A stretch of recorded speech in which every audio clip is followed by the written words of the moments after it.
Hey guys, what's up? Just experienced something new, nothing that I ever wanted to experience, but I just experienced my first earthquake. Living on the East Coast, this is not a natural thing. I mean, sometimes in my life I've felt, like a little tremors, probably nothing that would really even register.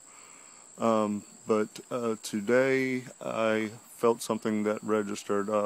They're saying the epicenter was in Mineral, Virginia, and it was a quake about a 5.9.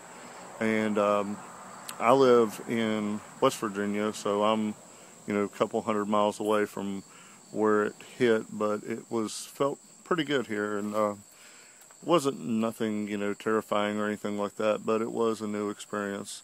I just hope that, the closer everybody is okay, closer to where it actually hit, and hopefully we don't have too many aftershocks or anything like that.